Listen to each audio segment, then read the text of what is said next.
క్రీస్తు యేసు నామమున అందరికీ శుభాభివందనాలు.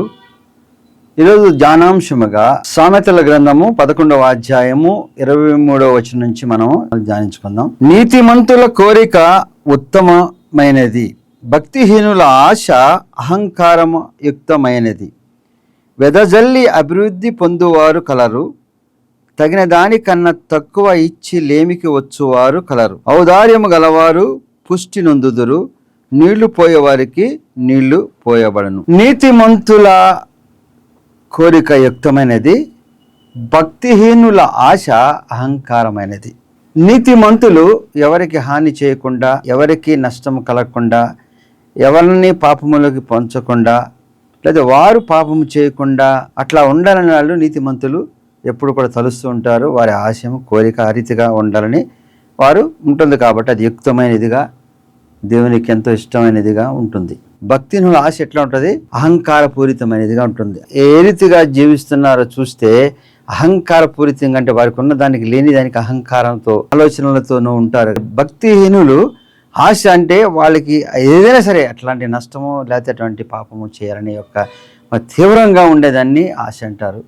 కోరిక అంటే ఇట్లా ఉంటే మంచిది అనుకుంటారు, అది లేకపోయినా దాన్ని అంటే నీతిమంతుల యొక్క ఉద్దేశాలు ఆ రీతిగా ఉంటుంది. వెదజల్లి అభివృద్ధి పొందువారు కలరు, తగిన దానికన్నా తక్కువ ఇచ్చి లేమికి కలిగిన వారు ఉన్నారు. వెదజల్లటం అంటే ఇవ్వవలసిన దానికన్నా కొంచెం ఎక్కువగా ఇచ్చి చేసే వాళ్ళు ఉన్నారు. వాళ్ళు ఎంతగానో అభివృద్ధి చెందుతూ సంతోషకరమైన పరిస్థితుల్లో వాళ్ళు ఉంటారు. అది కాకుండా ఇచ్చేదానికి తక్కువ ఇచ్చి లేమి అంటే వారు ఎప్పుడు జీవితంలో కొరతతోనే జీవిస్తూ ఉంటారు. కాబట్టి దేవుడు ఎంతగానో ఇచ్చిన అనేకమైన దీవెన ఫలాలను వెదజల్లి ఇంకా అభివృద్ధి చెందే రీతిగా మనం జీవించాలి. లేమితో మనం ఉన్నప్పుడు ఇంకా లేమి గలవారని జీవిస్తూ ఉంటామని వాక్యం చెప్పబడుతుంది. ఔదార్యము గలవారు వృద్ధి నొందుదురు. ఔదార్యం ఎవరైతే చూపిస్తారో వారు వృద్ధి నొందుతూ ఉంటారు. నీళ్లు పోయే వారికి నీళ్లు పోయబడును. ఎవరైతే ఆ రీతిగా ధారాళముగా ఇస్తూ, అంటే దేవుని సన్నిధిలో కానీ దేవుని యొక్క పరిచర్యలో కానీ మరి ఇచ్చేటప్పుడు సంశయము లేకుండా ఇచ్చేవారికి ఎంతగానో అభివృద్ధి చెందుతారని వాక్యం చెప్పబడింది. మరి అబ్రహాం జీవితంలో ఈ విషయాలు చాలా నెరవేర్చబడినాయి. అబ్రహాం జీవితంలో కొన్ని విషయాలు మనం ధ్యానించుకున్నప్పుడు ఏ రీతిగా మరి ఆ అభివృద్ధి చెందుతూ వెళ్ళాడు, ఏ రీతిగా లేమి లేని వాడిగా జీవించాడు, ఆయన యొక్క కోరిక ఉత్తమమైనదిగా ఉందో మనం చూస్తాం. అబ్రహాం గురించి మనం మరి ఒకసారి మొదలు చూస్తే, నోవాహు జలప్రళయం తర్వాత తిరిగి భూమిపైన జీవరాశి అంతా దేవుడు ఇదిగా ఏర్పాటు చేసి షేము సంతతిలో నుంచి వచ్చిన వాడు మరి అబ్రహాము తండ్రి కహాతు. మరి అబ్రహాముకున్న పేర్లేంటి? విశ్వాసులకు తండ్రి, దేవునికి ఎంతో నమ్మకమైన వాడు, హెబ్రీయులకు మూల పురుషుడని చెప్పబడింది. మరి కహాతు కుమారుడైన అబ్రహాముని దేవుడు పిలిచాడు. ఏమని? అబ్రహాము, నీవు లేచి నీ యొక్క జనమును విడిచి నేను చెప్పు కానాను దేశానికి వెళ్ళు, నిన్ను గొప్పగా చేస్తాను, గొప్ప జనముగా చేస్తాను, నీ నామమును హెచ్చిస్తానని అబ్రహాముకి దేవుడు ఎప్పుడైతే పిలుపునిచ్చాడో ఆ పిలుపును అనుసరించి అబ్రహాము కల్దీల పట్టణం నుంచి హారాను నుంచి మరి కానాను దేశానికి ప్రయాణం వెళ్తున్నాడు. ఎందుకని అబ్రహాముకు దేవుడు పిలుపునిచ్చాడు? అబ్రహాము కూడా ఎందుకని దేవుని పిలుపుని అనుసరించి వెళ్ళాడు? ఇక్కడ నుంచి అబ్రహాం యొక్క జీవిత చరిత్ర మనం సరిగా గమనిస్తే, అబ్రహాం యొక్క తండ్రి కహాతు బొమ్మలు అమ్మే వ్యాపారస్తుడు. అంటే ఏ బొమ్మలు? దేవతా విగ్రహాలన్నీ బొమ్మలు అమ్ముతూ ఉండేవాళ్ళు. మరి చేస్తున్న బొమ్మలలోనూ ఆ విగ్రహాలలోనూ నిజంగా దేవుడు ఉంటే మరి పలకాలి, చేయాలి. పలకని దేవుడు, జవాబు చెప్పని దేవుడు ఎట్లా ఉంటాడు? ఈ విషయాల్లో మరి అబ్రహాం ఎంతగానో తర్కిస్తూ ఉండాలి. అటువంటి స్థితిలో దేవుని పిలుపు వచ్చినప్పుడు నిజమైన దేవుడు ఉన్నాడు కాబట్టి పిలిచాడు. మరి నేను చేస్తున్న పని యథార్థం కాదు, ఆయన పిలుపుని అనుసరించి వెళితే ఆ రీతిగా దీవించబడి హెచ్చించబడి ఉంటా. అంతేగాని లేకపోతే ఈ జీవితంలో ఈ రీతిగా మనుషుల్ని మరి మోసం చేస్తున్నా లేకపోతే ఇంకో రకంగా చేస్తున్న యొక్క క్రియను బట్టి ఇది మంచిది కాదు అని యోచన కలిగిన వాడు కాబట్టి దేవుడు పిలిచాడు. అబ్రహాముకు అటువంటి యోచన జ్ఞానం ఉంది కాబట్టి నేను చెప్పిన దేశానికి రా, నిన్ను హెచ్చిస్తానని దేవుడు పిలిచాడు. అక్కడి నుంచి హారాను వరకు తండ్రితో కూడా కలిసి వెళ్ళవలసి వచ్చింది. ఎందుకంటే తండ్రి జీవించి ఉన్నాడు కాబట్టి అబ్రహాము యొక్క అన్న కుమారుడు లోతు, వారి భార్య, అబ్రహాము భార్య, వీళ్ళందరూ కలిసి హారాను వరకు ఉండిపోయారు. అయితే హారానులో ఉండిపోయిన తర్వాత అక్కడ మళ్ళీ ఆయన తండ్రి చనిపోయిన తర్వాత దేవుడు పిలిచి, అబ్రహాము ఇప్పుడైనా నేను చెప్పిన దేశానికి నువ్వు పద, నేను హెచ్చిస్తాను, బహుగా దీవిస్తాను, గొప్ప జనాంగం చేస్తానని దేవుడు చెప్పాడు. అన్నకుమారుడు లోతు భార్యను శారాయిని తీసుకుని వెళుతున్నాడు. అయితే దేవుని మాటను అనుసరించి వెళ్ళేటప్పుడు ముందుగా అందరిని విడిచి వెళ్ళమన్నప్పుడు ఆ పరిస్థితిని బట్టి వెళ్ళలేకపోయినా మరి బాధ్యత గురించో తండ్రి ఎప్పుడైతే మరణించాడో మరి దేవుని కార్యాన్ని నెరవేర్చడానికి ముందుకు. అట్లాగే మన జీవితాల్లో దేవుని పిలుపు అనుసరించో, దేవుని సూచన అనుసరించో మనకి చాలా విషయాలు చేయవలసిన కార్యాలు దేవుని ఏర్పాట్లో ఉంటాయి. అటువంటి చేసే ముందు శోధనలు కూడా ఉంటాయి, అటువంటి కొన్ని బాధ్యతలు కూడా ఉంటాయి. దాన్ని విడిచి మనం వెళ్ళలేము. అయితే కొంతకాలము ఆ విషయంలో మనము సరైన జ్ఞానముతో సరైన క్రమముతో యోచించినప్పుడు మనము చేయవలసిన కార్యానికి సమయం తీసుకున్న దేవుడు మళ్ళీ పిలుపునిస్తాడు, దేవుడు నడిపిస్తాడు. అయితే ఇప్పుడు దేవుని విశ్వాసములో, దేవుని యొక్క పిలుపులో మనకి ఆ నమ్మకం చేయాలనే యొక్క కోరిక ఉండాలి, ఆ రీతిగా వెళ్ళాలని ఉండాలి. ఆ రీతిగా దేవుని పరిచర్యలో కానీ దేవుని నిలిచి కానీ మనం ఉన్నప్పుడు ఆ నిలిచి ఉండే క్రమంలో మనకు వచ్చిన శోధనలను కొంతకాలము సమస్యాత్మకంగా ఉన్నా వాటిని భరిస్తూ ఉన్నా మరి తగిన పరిస్థితులను సరి చేసుకుని వెళ్ళేటప్పుడు ఎప్పుడైతే నువ్వు సిద్ధపడి ఉన్నావో ఆ రీతిగా దేవుని పిలుపును నువ్వు అందుకుని వెళ్ళి దేవుని యొక్క క్రియలు చేయగలిగిన వాడిగా, గొప్ప కార్యాలు చేయని వాడిగా ఉంటావు. మరి అబ్రాహాము తిరిగి అక్కడి నుంచి వెళుతాడు. ఆ రీతిగా వెళ్ళినప్పుడు మార్గ మధ్యంలో మరొక శోధన వచ్చి కరువు పరిస్థితులు వచ్చినప్పుడు వెంటనే అక్కడి నుంచి ఐగుప్తు దేశానికి వెళ్ళాడు. మరి ఇంతగా నమ్మి వెళుతున్న అబ్రహాము వెంటనే ఐగుప్తు దేశానికి, అంటే శరీర ఆశలు, శరీర కోరికలు, మరి ఆహారం, ఇవన్నీ కూడా మనిషిని అప్పటికప్పుడు తొలగిపోయే రీతిగా చేసే క్రమం. ఈ యొక్క ఆహారం గురించి మనం చూస్తే మరి దేవుడు ఎన్నిసార్లు దీని గురించి చెప్పాడు. ఆకాశ పక్షులను చూడు, వాటికి ఎవరు ఆహారాన్ని ఇస్తున్నారు, అవి కూర్చుకుంటున్నాయా? ఆ రీతిగా దేవుడు ఎప్పటికప్పుడు తన నమ్మిన బిడ్డలకి ఆహారాన్ని కొదవ చేయలే. ఈ సమస్త జీవరాశికి ఇచ్చిన దేవుడు మనుషులకు ఎందుకు ఇవ్వడు? కానీ మనుషులు తాత్కాలికమైన శోధనలో ఆహారాన్ని గురించో శోధనలు పడిపోతూ ఉంటారు. కానీ అప్పటి వరకు నన్ను విశ్వాసాన్ని వీడి వెళ్ళినప్పుడు ఏమవుతుంది? ఆ శోధనలో ఒక శాపగ్రస్తమైన పరిస్థితులు ఎదుర్కొనాల్సి వస్తాయి. అయితే ఇక్కడ వెళ్ళాడు అబ్రహాం. అక్కడికి వెళ్ళినప్పుడు ప్రయాణం చేసేటప్పుడు కూడా భార్యకి చెప్తాడు, నేను ఎక్కడికి వెళ్ళినా మనం దూర ప్రదేశానికి వెళ్తున్నాం కాబట్టి మనం అక్కడ రక్షణ ఉండదు, ఎందుకని ఆమె కొంచెం సుందరవతి, మరి ఎవరైనా మరి ఆమెను ఆశించవచ్చు, మరి అటువంటి పరిస్థితి నువ్వు నా చెల్లి అని చెప్తాను అంటే ఆమెను రక్షించడం కాకుండా నా చెల్లి అని చెప్పుకొని వెళ్ళిపోదామనే ఒక యోచనే అల్పత్వానికి అక్కడ మరి అబ్రహాముకు గురి చేసింది. అక్కడ ఎప్పుడైతే ఆ రాజుకి చెప్పాడో ఈమె నా సహోదరి అని, ఆయన సరే ఆమెను చేర్చుకున్నాడు. కానీ శోధన బట్టి మరి ఆ రాజు దగ్గర ఉన్న వాళ్ళు కానీ అంత ఆయనకి చెప్పడం అర్థమయ్యి అబ్రహాముని పిలిచి, నువ్వు ముందుగా అబ్రహాముకి చాలా మరి బంగారం అవన్నీ ఇస్తాడు. అంటే అబ్రహాం అప్పుడు వెళ్ళే ప్రయాణంలో కావాల్సినవి చాలా సమకూర్చుకున్నట్టే. ఇచ్చిన తర్వాత తెలిసి ఎందుకు నువ్వు ఈ రీతిగా చేసావంటే, ఆమె నాకు వరుసకి చెల్లంటే ఆమె తల్లి మా తల్లి ఒకటి కాదు కాబట్టి ఆమె నాకు వరుసకు చెల్లి కూడా అవుతుంది. మరి నేను దూర ప్రదేశానికి వచ్చాను కాబట్టి భయంతోనే దేంతో చెప్పానని యథార్థాన్ని చెప్పినప్పుడు మరి ఆ రాజు కూడా అతనికి మరి యథార్థతను బట్టో మరి దేవుని యొక్క భయాన్ని బట్టో అతనికి కొన్ని ఇచ్చి పంపిస్తాడు. ఆ రీతిగా అబ్రహాం వెళ్ళే మార్గంలో కొంత తీసుకుని వెళ్ళాడు. కానీ అక్కడ ఒక శాపగ్రస్తమైన పని చేశాడు. ఏది? ఆ ఐగుప్తు దేశంలో వారందరికీ అలవాట్లు ఏంటి? అక్కడ దాసీలను బానిసలుగా చేసుకుని పని చేయించుకునే విధానం ఆ ఐగుప్తు దేశంలో ఉంది. అగర్ని అక్కడి నుంచి తీసుకుని దాసీగా తీసుకుని వెళ్ళాడు. అగర వలన అనేకమైన శాపగ్రస్తమైన క్రియలు ముందు కాలంలో జరుగుతాయి. కాబట్టి మనం ఒక సమస్య వచ్చినప్పుడు, ఒక ఇబ్బందికరమైన పరిస్థితి వచ్చినప్పుడు దేవుని వీడి మనుషుల యొక్క జ్ఞానాన్ని బట్టి, మన యొక్క అవసరతలను బట్టి ఏదైనా క్రియలకి మనము దాన్ని సర్దుకున్నామో దాని పర్యవసనాలు చాలా వ్యతిరేకంగా దేవునికి దూరంగా ఉంటాయి. అప్పుడు అబ్రహాం వాళ్ళ సంపద అంతా పెరిగింది, పనివారు కూడా పెరిగారు, వాళ్ళ మధ్యన కలహాలు వస్తున్నాయి. మరి ఇది చాలా ముఖ్యమైన విషయం. మరి ఈ రోజుల్లో కూడా మనం ఈ విషయంలో చాలా జాగ్రత్తగా మనం యోచించవలసిన క్రమం ఏంటంటే, ఈ బంధు మధ్యలో లేకపోతే ఇంట్లోనూ మన యొక్క కుటుంబంలో అందరూ కలిసి ఉండాలని కోరుకుంటాం. ఇదివరకు చాలా వరకు జాయింట్ ఫ్యామిలీస్, చాలా పెద్ద పెద్ద ఫ్యామిలీస్ ఉండేవి. అంటే ఆయా పరిస్థితులను బట్టి, ఆయా యొక్క ఆర్థికమైన పరిస్థితులను బట్టి కూడా కలిసి ఉండేవాళ్ళు. కొంతమంది పని చేయగలను, చేయని వాళ్ళు, లేకపోతే ఈ రీతిగా. కొంతమంది ఆ రీతిగా ఉండటం వల్ల పని చేయకుండా కూడా సోమరులుగా ఉండి ఆ జీవితాలు ఆ రీతిగానే మరి ఎంతో దారిద్ర్యంతో జీవించిన ఘటనలు కూడా ఉంటాయి. బాధ్యతారహితంగా జీవించినవి కూడా ఉంటాయి కలిసి ఉన్నప్పుడు. మరి విడివిడిగా ఉండమని కాదు, కానీ విడివిడిగా ఉన్నప్పుడు బాధ్యతలు పెరిగి ఎవరికి క్రియను క్రమం చేసుకునే పరిస్థితులు ఉంటాయి.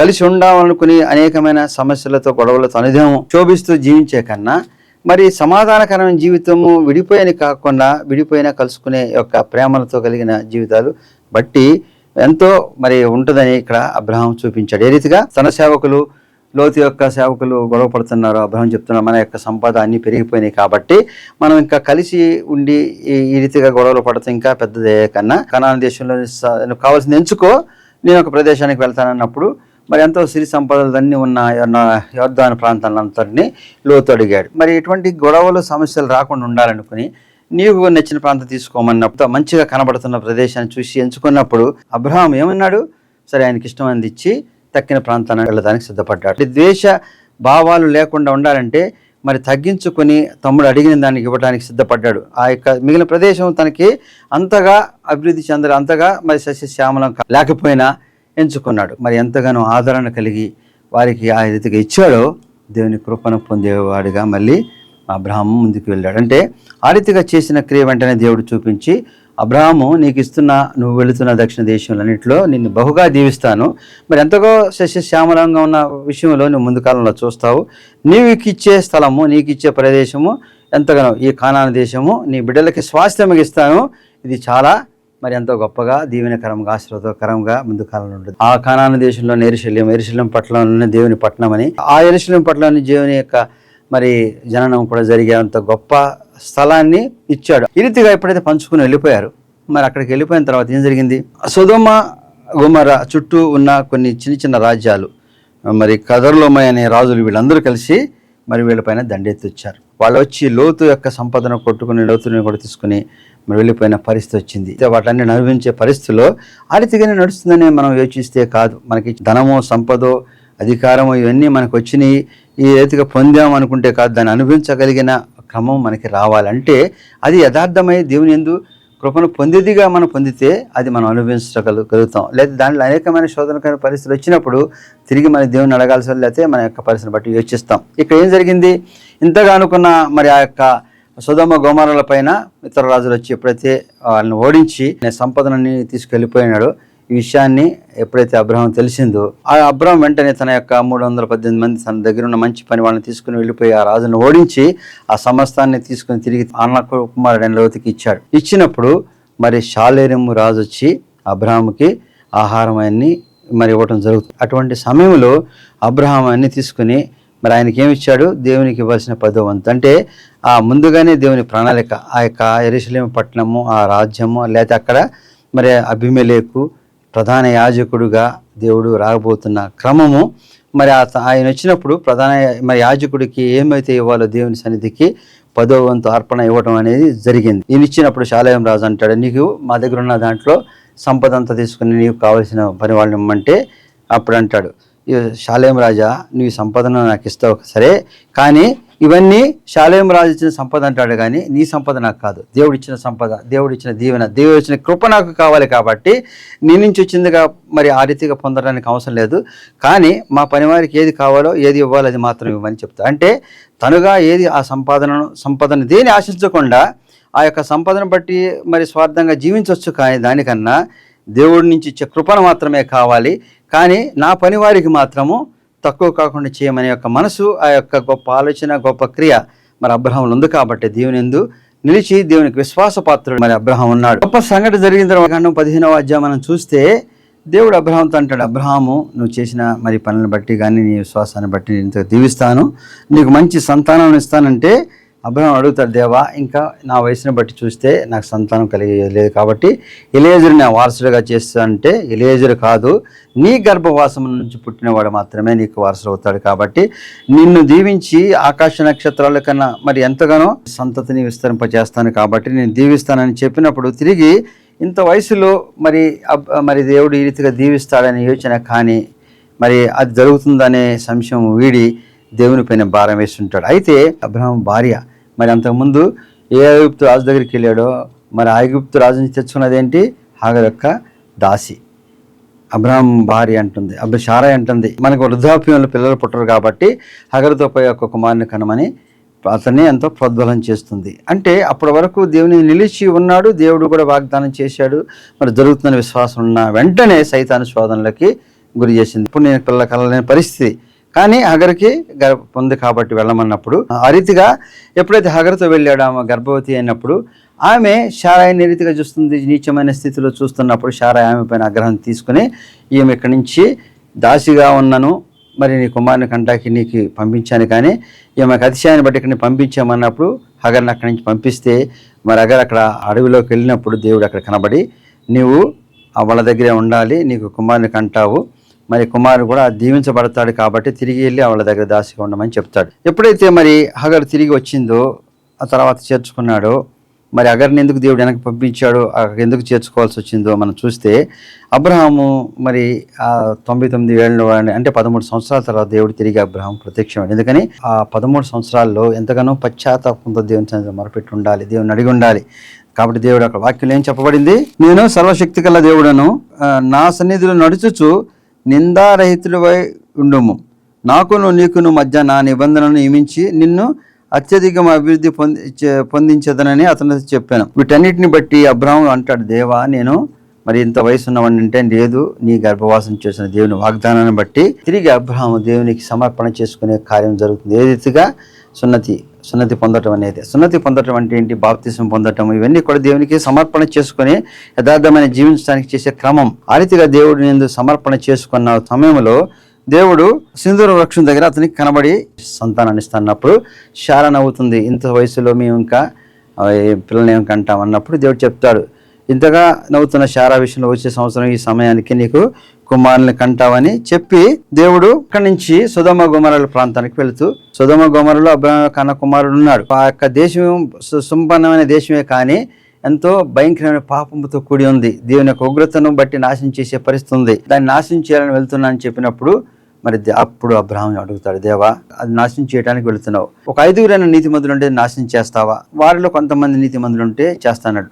ఆ రీతి అడుగుతూ అబ్రహాం దేవుడిని అడుగుతాడు, ఏమని, నేను ధూళియు బూడిదనైనా నేను ప్రభువుతో మాట్లాడి తెగించున్నాను. అంటే దేవునితో మాట్లాడగలిగినంత స్థితి గలవాడిని కాదు, ధూళియు బూడిదనే ఉన్నాను, అయినా తెగించి అడుగుతున్నాను దేవా, దాంట్లో ఒక 5 మంది అయినా మరి 10 మంది అయినా మరి నీతిమంతులు ఉంటే దాన్ని నాశనం చేయకుండా ఉంటావా?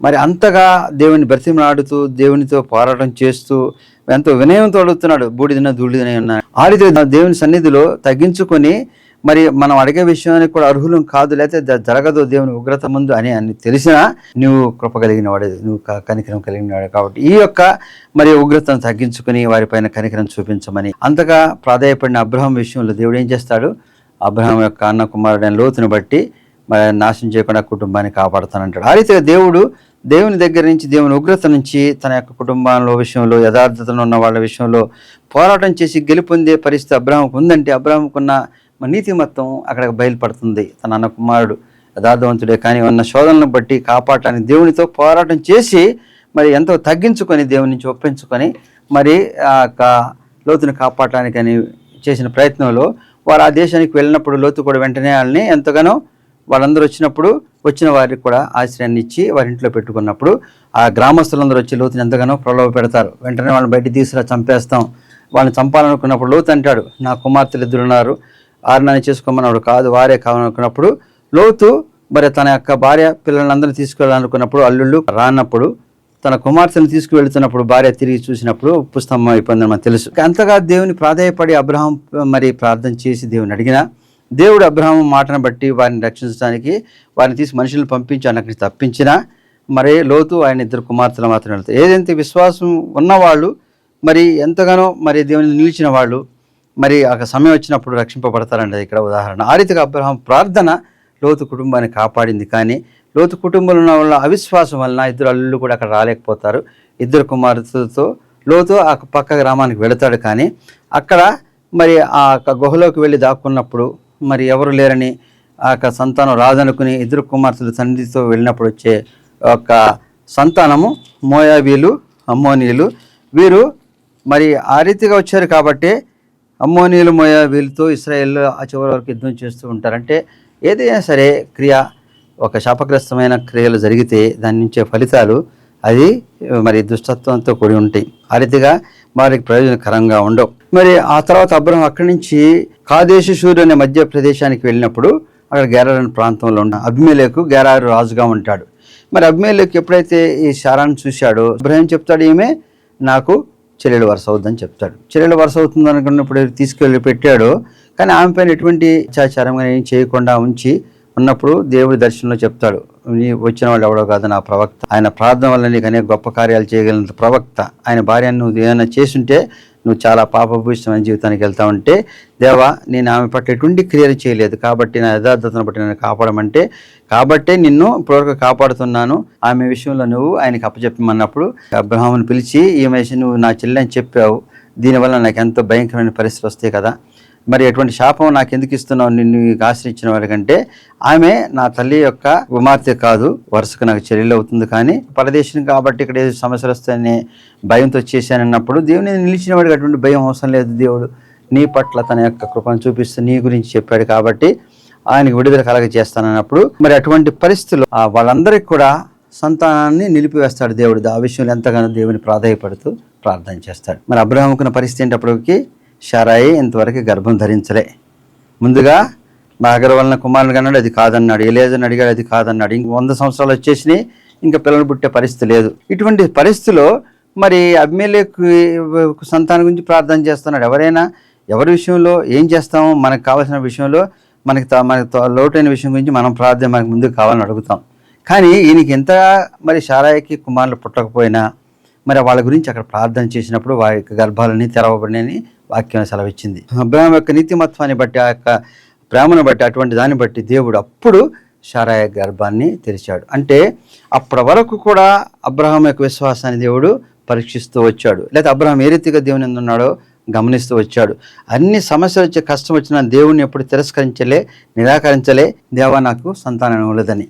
కానీ తను అనేక సందర్భాల్లో తన ప్రేమను చూపిస్తూ తను తగ్గించుకుంటూ దేవుని అడుగుతూ ఇతరుల గురించో లేకపోతే తన యొక్క బంధువుల గురించో వారి క్షేమాన్ని కోరుతూ చేస్తున్న ప్రార్థనలు అబ్రహామును బలపరుస్తూ ఎప్పుడెప్పుడు శోధనలు పడినా తప్పిస్తూ అబ్రహామును ముందుకు తీసుకొచ్చిన యొక్క జీవితంలో శారాయి గర్భాన్ని తెరిచే కుమారుని ఇచ్చాడు. కానీ మరి ఆ కుమారుని విషయంలో అబ్రహాం దేన్ని ప్రేమిస్తున్నాడు? దేవుడు అబ్రహామును పరీక్షించడానికి అబ్రహామును అడుగుతాడు, ఏమని అబ్రహాము, నువ్వు నీ కుమారుని తీసుకొచ్చి మోరియా పర్వతం పైన నాకు బలి ఇవ్వమని అడుగుతాడు. ఇప్పుడు వరకు మరి ఎక్కడో ఉన్న అబ్రహాం రమ్మన్నాడు, వచ్చాడు. మార్గమధ్యంలో ఎక్కడో మరి ఐగుప్తు దేశానికి వస్తే వెళ్తే అక్కడ మరి అది దాని నుంచి దోషంగా మరి బయటపడ్డాడు, వచ్చి ఆ శాపాన్ని భరిస్తున్నాడు. తర్వాత లోతు మరి వెళ్తున్న ప్రదేశంలో మంచి ప్రదేశం దాన్ని వదిలేశాడు. తర్వాత లోతు సమస్యలు ఉన్నప్పుడు లోతును కాపాడటానికి తన యొక్క మరి సైన్యాన్ని తీసుకుని వెళ్ళి కాపాడి అన్ని ఇచ్చి తను స్వార్థంతో ఇది చేసుకోకపోయినా లోతు క్షేమం గురించి చేసిన క్రియలో ఎంతగానో ప్రయాసపడతాడు. అయినా కుమారుని తిరిగి బలి ఇవ్వమన్నప్పుడు అబ్రహాం ఏం చేయాలి? దేవా ఇంతకాలం పోరాటం చేశాను, ఇక్కడ వరకు తీసుకొచ్చావు, నా సంతతిని మరి ఆకాశ నక్షత్రాల వరకు సంప్రదించేస్తా అన్నావు, ఇన్ని వాగ్దానం చేసినప్పుడు ఇచ్చిన ఇతనే నా వారసుడు అన్నావు, ఇతన్ని నువ్వు బలి తీసుకుంటావా? దేవుడు మాట తప్పుతాడా? మరి దేవుడు తీసుకురమ్మన్నాడు. కాబట్టి అబ్రహాంకి ఏం విశ్వాసం ఉంది? దేవుడు మాట తప్పనివాడు, మరి యథార్థంగా ఉన్నవాడు, ఆయన యొక్క వాగ్దానాన్ని నెరవేర్చేవాడు కాబట్టి తీసుకురమ్మన్నాడు. ఏంటనే ఆ సంశయంలో కాకుండా తీసుకుని వెళుతున్నప్పుడు వారికి దాసీలకు చెప్తాడు, మీరందరూ కిందే ఉండండి, మేము మోరియా పర్వతం పైకి వెళ్ళిపోయి మరి బలి అర్పణ చేసి వస్తాము, అప్పటి వరకు మీరు ఇక్కడ ఉండమని. ఏం చెప్తాడు? మేము పైకి వెళ్ళి బలి అర్పణ చేసి వస్తాము అని చెప్తా. అంటే వచ్చేది ఎవరు? అబ్రహాము కుమారుడు కూడా వస్తాము. మరి అదే అబ్రహాముకున్న విశ్వాసం, అదే అబ్రహాముకున్న నిలిపిన విశ్వాసం, దేవుని యందు నిలిపిన విశ్వాసం. వాగ్దానం చేసిన దేవుడు తన వాగ్దానాన్ని వీడేవాడు కాదు. ఏదైతే ఆకాశ నక్షత్రాల వల్ల నీ సంతానం విస్తరింపజేస్తున్న దేవుడు తనకి వారసుడిగా వచ్చిన కుమారుని తీసుకునేవాడా కాదు. అయినా దేవుడు పరీక్షకే చేస్తున్నాడో, ఎందు నిమిత్తం చేస్తున్నాడో ఆయన పైన భారం వేశాడు. మరి కుమారుడు అడుగుతాడు, బలి అర్పణ చేస్తాకి వెళుతున్నాము, మరి ఇక్కడ కట్టెలన్నీ అన్నీ ఉన్నాయి, మరి బలి ఇచ్చేది ఏదంటే దేవుడే చూసుకుంటాడు, నిన్నే ఇస్తానని చెప్పలే. ఎందుకని? అబ్రహాముకున్న విశ్వాసం అదే. దేవుని ఇచ్చిన వాగ్దానం తప్పేవాడు కాదు. దేవుడు మన జీవితాల్లో మన పైన తన కృపను చూపించడానికి తను ఇచ్చిన వాగ్దానం తప్పేవాడు కాదు. కానీ మన యథార్థతను బట్టి, మన యొక్క నీతిమత్వాన్ని బట్టి, మన యొక్క నడవడిని బట్టి ఎప్పటికప్పుడు సరిచేస్తూ ఆయన కృపను పొందే రీతిగా మనం నడిపిస్తాడు. కాబట్టి అబ్రహాం విషయంలో దేవుడు ఏమన్నాడు? నువ్వేది పోస్తావు అది చేస్తావు, కాబట్టి నువ్వేదైతే ప్రేమిస్తూ ఇస్తున్నావో ఆ రీతిగా దీవించేవాడిని ఉన్నానని ఎప్పుడైతే మన వాక్యం చదువుకున్నాంగా, ఆ రీతిగా మనం ఏ విషయంలో లోపపడకుండాను, ఏ విషయంలో మరి క్షోభపడకుండాను, మనకు తక్కువ ఉందని ఇంకో రకంగా కాకుండా దేవుడు ఇచ్చినది ఎప్పుడైతే వెదజల్లుతూ మనం చేస్తున్నామో అనేక రెట్లు దీవిస్తాన దేవుడు అబ్రాహామును మరి ఇచ్చిన కుమారుడు, నీకు వారసుడిగా పుడతానన్న కుమారుడు తీసుకొచ్చి బలిమన్నప్పుడు ఒక మరి సేవకులకి ఏం చెప్తున్నాడు? మేము వెళ్ళిపోయి బలి అర్పించి తిరిగి వస్తాము అని చెప్పే యొక్క విశ్వాసం అబ్రహాముకు ఉంది. అందుకనే ప్రవక్త అన్నారు. ఆ రీతిగా చెప్పి అబ్రహాము పైకి వెళుతున్నప్పుడు కుమారుని అడిగితే కూడా బలి ఇవ్వడానికి ఎవరున్నారంటే దేవుడు చూసుకుంటాడు అన్నాడు. కాబట్టి జరగబోయే విషయంలో అబ్రాహాముకున్న విశ్వాసాన్ని బట్టి దేవుడు నడిపిస్తాడా? ఏమవుతుంది, అక్కడికి వెళ్ళిపోయి బలి ఇచ్చే సమయంలో మరి కుమారుని ఆ కట్టెల పైన పెట్టి కత్తి ఎత్తినప్పుడు దేవదూత ప్రత్యక్షమై, అబ్రాహాము పరీక్షలో నువ్వు నెగ్గావు, విశ్వాసాన్ని బట్టి నువ్వు దేవునికి ఎంత విశ్వాస పాత్రుడివి, విశ్వాసులకు తండ్రిగా ఎదిగాడంటే దేని నిమిత్తమై అబ్రాహాము ఆ రీతిగా మనం చూడవచ్చు అంటే, అబ్రాహాము దేవుని విశ్వాసం ఉంచాడు. దేవుడు రమ్మన్న ప్రదేశానికి ఎంతగానో దీవిస్తాడు కాబట్టి వెళ్ళాడు. వెళ్ళేటప్పుడు మార్గ మధ్యంలో ప్రతి విషయంలో కూడా దేవుని కృపను పొందే రీతిగా దేవుని నీతిమత్వంతో నిలుస్తూ తన నీతిమత్వాన్ని పెంచుకుంటూ వెళ్ళాడు. కాబట్టి ఆ కానాను దేశము అబ్రాహాముకి ఇవ్వబడింది. అటువంటి కానాను దేశానికే మరి ఇశ్రాయేలీయులు 40 సంవత్సరాలు ప్రయాణం వెళతారు. అటువంటి దేశానికి దేవుడు ఇస్తానన్నప్పుడు ఆ దేశంలో ఏముంటో తెలియకపోయినా దేవుని విశ్వాసం ఉంచి ఆ యొక్క ఉడారాలు వేసుకుంటూ ప్రయాణం చేస్తున్నప్పుడు వచ్చిన సమస్యల్లో ఎప్పటికప్పుడు తన యొక్క నీతిమత్వాన్ని ప్రేమను పంచుతూ యథార్థతను బట్టి ఇతరులకు ఏం సాయం చేయాలి, ఇతరులకు ఏ రీతిగా ఉండాలో, తను ఆశించే వారి రీతిగా ఉండాలో, స్వార్థం లేకుండా ఎప్పుడైతే ఉన్నాడో ఆ యొక్క ప్రేమను బట్టి, ఆ యొక్క ఆదరణ బట్టి దేవుడు తన ఆదరణను మరి ఎప్పటికప్పుడు అబ్రహాం పైన చూపిస్తూ అబ్రహామును అనేక రీతిలుగా దీవిస్తూ మరి అబ్రహాము జీవితంలో ఎప్పటికప్పుడు తనకు వచ్చిన సమస్యల కష్టంలో ఇతరులకి లేకపోతే తనతో ఉన్న వారికి మోసము స్వార్థము లేకుండా ప్రేమించి ఆదరణ చూపించాడు. దేవుని యొక్క ప్రేమను ఆదరణ పొందుతూ మరి యొక్క తనకి ఏది దేవుడు వాగ్దానం ఇచ్చాడో దానికి అనేకమైన శోధనలు వస్తాయి. ఏది నీ ఇసుకరేణు వల్ల నీ సంతతిని చేస్తాన్న దేవుడు చివరికి మరి అబ్రహాం కుమారుని కూడా బలి ఇవ్వమన్నప్పుడు కూడా సిద్ధపడి వెళుతూ, కానీ అబ్రహాం చెప్పిన మాటే అబ్రహాం విశ్వాసానికి మరి మనకి గుర్తు. ఏది, మేము తిరిగి వస్తాం. అదే కుమారు చెప్తాడు, దేవుడు చూసుకుంటాడు బలి. కాబట్టి 2 నెరవేర్పుకి అబ్రహాంకు తెలిసినంత విశ్వాసము ఉండాలి. అటువంటి విశ్వాసం ఉన్నప్పుడు దేవుని యొక్క క్రియ మన పట్ల జరుగుతుంది అనుకున్న మన జీవితాల్లో తప్పక జరుగుతుంది. మన యొక్క ఏ విషయంలో చింతిస్తున్నాము, ఏ విషయంలో మరి శోధనలు ఉన్నామో, ఏ విషయంలో దేవుని పట్ల జరగట్లేదు అనుకున్నాము, కానీ దేవుని ప్రణాళిక ఏ రీతిగా ఉందంటే నీ యొక్క క్రియలు, నీ యొక్క క్రమము, నీ యొక్క ప్రేమను పెంచుతూ వెళుతున్న క్రియలను బట్టి దేవుడు నీకు ఇచ్చే క్రియను మరి జరిపించడానికి చాలా సిద్ధంగా ఉన్నాడు. కాబట్టి దేవుని యొక్క వాగ్దానము నెరవేర్చుటకు మనం సిద్ధంగా ఉండాలంటే మన యొక్క జీవితంలో ఎప్పటికప్పుడు సరిచేసుకుంటూ దేవుని నీతిమత్వం, దేవుని యొక్క నిబంధనలను మనం అనుసరిస్తూ ఆయన ప్రేమ పాత్రులుగా, మనము ప్రేమ పంచేవారిగా, దేవుని ప్రేమను పొందేవారిగా ఈ లోకంలో ఉన్నప్పుడు దేవునికి ఎంత విశ్వాస పాత్రులైన బిడ్డలుగా ఈ లోకంలో జీవిస్తాము. విశ్వాసాన్ని బట్టి దీవించి ఈ లోకంలో మనం ఏదైతే దేవుని కృపలు పొందాలో అవన్నీ పొంది దేవుని బిడ్డలుగా జీవించగలుగుతాం. చిన్న ప్రార్థన. సర్వశక్తి మిక్కిలి కనికరముగల తండ్రి, మహోన్నతుడైన యేసయ్య రక్షక వందనాలు తండ్రి. అతీతమైన కృపతో కాపాడే సజీవ లెక్కనుంచిన దేవా, నీ వాక్యం ద్వారా విశ్వాసంతో మేము ఏ రీతిగా ఉండాలో, మేము మా యొక్క జీవితాల్లో మా గమనంలో ఏ విషయాల్లో మేము నియమబద్ధం కలిగి ఉంటామో అవి మేము తిరిగి పొందుతామని వాక్యం సెలవిచ్చారు. అబ్రహాం జీవితంలో కూడా తన దేవుడిచ్చిన వాగ్దానం పొందుటకు అనేకమైన శోధన సమస్యలు వచ్చిన వాటన్నిటిని కూడా మరి విశ్వాసంతో ఎదుర్కొంటూ ముందుకు వెళుతూ వెళ్ళి నీ కృపను పొంది మరి తన యొక్క సంతతిని ఆకాశ నక్షత్రాల వలె నువ్వు ఎప్పుడైతే ఇచ్చావో ఆ రీతిగా మరి అబ్రహాం జీవితంలో మనం చూసినప్పుడు తండ్రి మా కుటుంబ సంతతి కూడా ఆ రీతిగా దీవించబడి నీ యొక్క కృపలతో ముందుకు వెళ్ళే మా జీవితాలను నడిపించమని, మా యొక్క బిడ్డలను ఆశ్రయించి నడిపించమని, మేము నీ యందు విశ్వాస పాత్రులుగా జీవించే బిడ్డలుగా మమ్మల్ని ముందుకు తీసుకోవాలని క్రీస్తు వారి పేట పెట్టుకుంటున్నాం తండ్రి. ఆమెన్.